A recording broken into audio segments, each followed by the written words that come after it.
Today we will deal with life in Vedic literature.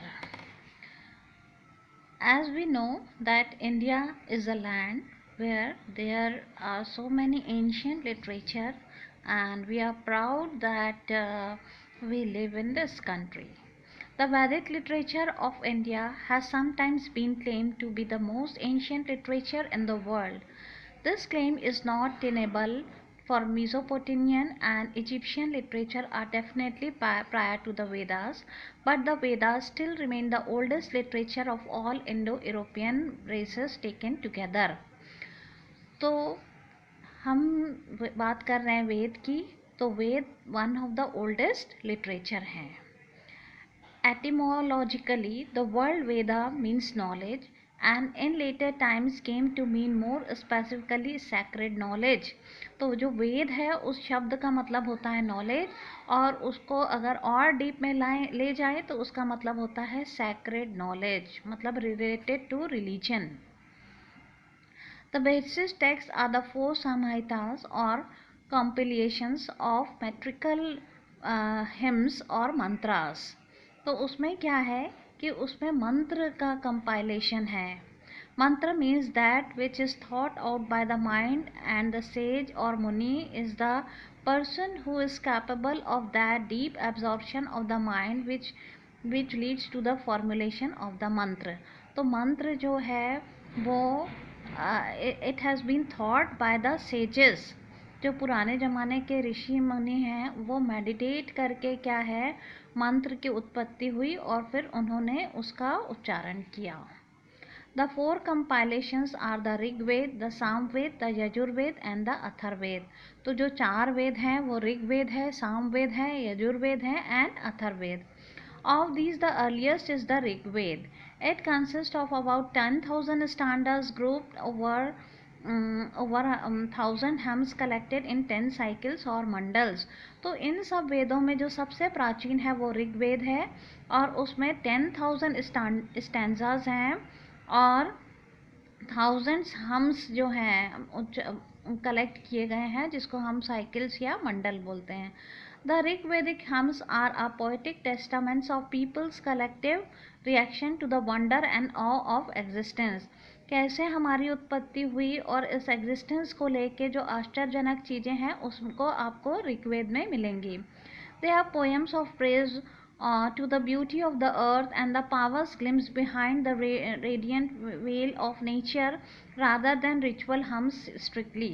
तो इसमें क्या है अर्थ की ब्यूटी पे मतलब केंद्रित है, और जो यहाँ पे चारों ओर सुंदरता दिख रही है और इस अर्थ पृथ्वी को क्रिएट करने वाले के ऊपर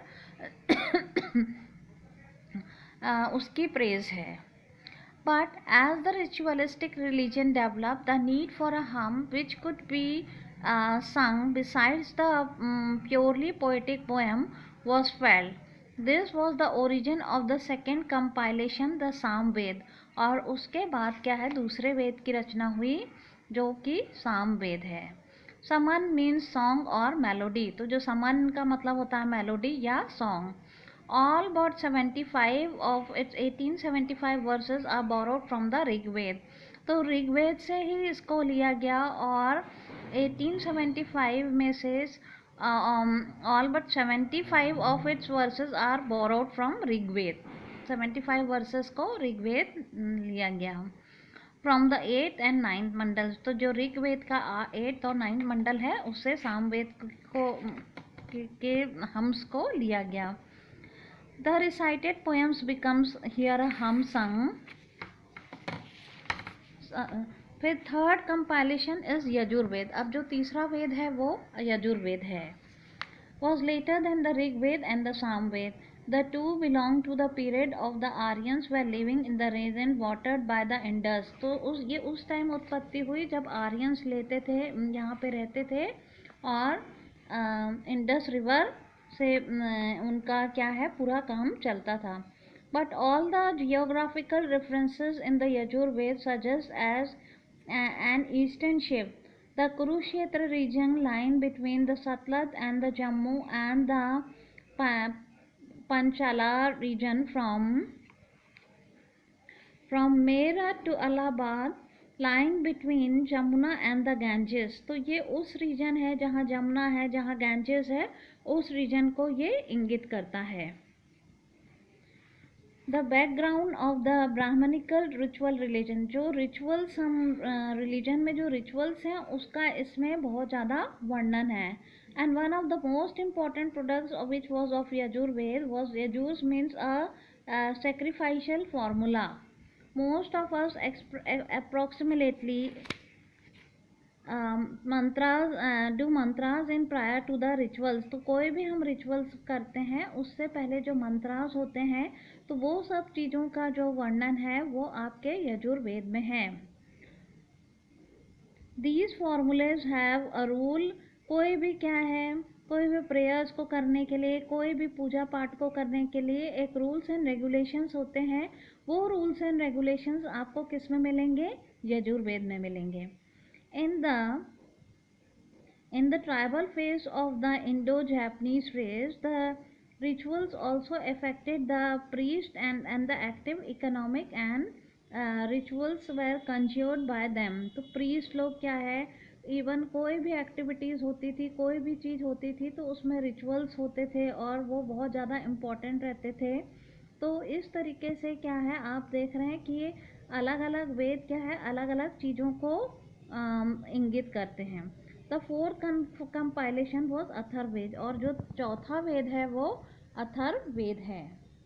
Atharvaveda was not originally recognized as having the canonical status of the other three Veds. It grew up when the Adharyu priest began to cater to the masses and produce spells of magic and sorcery directed against the diseases. तो परंतु पहले क्या है, अथर्ववेद को उतना ज़्यादा importance नहीं दिया गया था, लेकिन बाद में क्या है, डिजीज़ेस को ख़त्म करने के लिए कुछ कुछ उपाय या कुछ कुछ मैजिक का जो हेल्प लिया गया और वो सब क्या है, अथर्ववेद में पाया गया। There are near about 6,000 such mantras in this. In the late region is shown by the fact that the tiger, a native of marshy Bengal and unknown to the other Vedas, is frequently referred to as the terrible beast of prey that endangers human life. तो इसमें क्या है, बंगाल के जो tiger है उसका भी वर्णन है। So the mantras of all four compilations were handed down first in oral tradition. A discipline probably unique in the history of literature arose very closely, by which priest has to memorize the mantra. तो धीरे धीरे क्या है, मंत्र को पहले oral recitation किया गया और उसके बाद जो प्रीस्ट लोग थे, जो पुजारी थे, उन मंत्रों को क्या है, पूरी तरीके से उसको फिर याद करने लगे। Therefore, we should not be surprised if we frequently come across a typical material in any compilation. Thus, the Rig Veda contains magical spells that we usually associate with Atharvaved, which likewise has some glorious hymns to Varun and Bhumi, and that are untainted by the suggestion of society and recover the pure poetry of the Rig Veda. तो इस तरीके से आप देख रहे हैं कि जिस तरीके से वेदों की उत्पत्ति हुई और किस तरीके से अलग अलग वेद में क्या क्या चीज़ पाई जाती है, उसमें क्या क्या महत्व है और वो हमारे जीवन में भी किस तरीके से लागू होते हैं, या हमारे पूर्वजों के या जो यहाँ के रहवासी थे उस टाइम, उन लोगों कैसे कैसे वेद और ये सब आगे बढ़े, और इस तरीके से आप देखते हैं। The sacred stratum of Veda literature includes the Brahmanas, the Aryankas, the Upanishads and the hymns.